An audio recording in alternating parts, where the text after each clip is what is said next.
What if we could use something as relatable as Jurassic Park, build a traveling exhibit inspired by it, and bring that exhibit to communities where education may not normally be a part of, but the love for Jurassic Park already exists?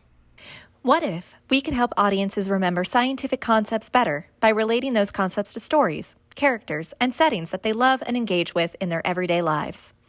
What if, through stories, we could inspire critical thinking and help audiences to think bigger about their moment in time? Help them to learn to ask the right kind of questions, not just in fantasy worlds, but also in ours. Since long ago, stories have not only recorded history, but have guided us through it. Stories have inspired us and shaped the future. After all, it's been said that stories and storytelling are the most powerful way to put ideas into the world. In this case, science. That's how the Cosplay for Science initiative was formed. The Cosplay for Science initiative is a unique and innovative educational project that takes cosplay, the art of dressing up as a character from pop culture, and combines it with immersive storytelling for science education. The initiative was started in 2017 by myself, Gabriel, Michelle Barboza, and Isaac Magallanes as a way for us to connect our audiences to the science in their everyday lives and interests. We wanted to make science education more personal and scientists more approachable.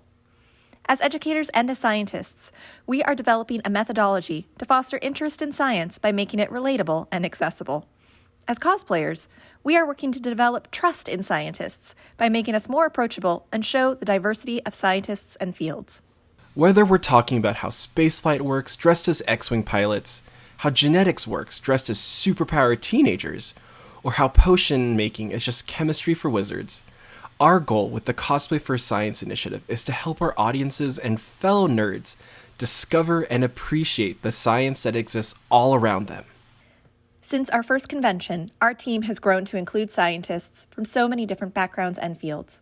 We now have chemists, physicists, biologists, and neuroscientists as part of the team.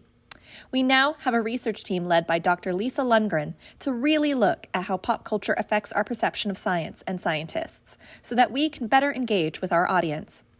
We're kind of becoming the Avengers, but with science heroes. And in education, there lie our powers, as our motto says. Together, we fight for a better future where science and critical thinking guide our everyday. In the end, when the moment comes for those we have engaged with to make a decision that could affect the future of our world, we hope that the trust we built and the stories we shared guide them to make the right one. But Cosplay for Science isn't the only program to evolve out of our partnership. It was March 2020, and like other museums across the country, the Western Science Center and the Raymond M. Alf Museum of Paleontology closed to the public. Suddenly, our outreach programs were shut down. We decided to make the best of a bad situation, and that's how Fossil Friday Chats was born. A weekly program that showcases the wide diversity of paleontologists who work in the field. Supported in part by the Paleontological Society, we've hosted over 60 episodes of Fossil Friday Chats, showcasing students, professors, museum professionals, and avocational paleontologists from all walks of life, encouraging them to not only share their work, but their story. At the end of every episode, we ask every guest, what advice would you give to someone interested in being a paleontologist? We hope that through Cosplay for Science, Fossil Friday Chats, and whatever we come up with next, we will inspire the next generation of scientists and science supporters, and hope that everyone can see themselves in the world of science.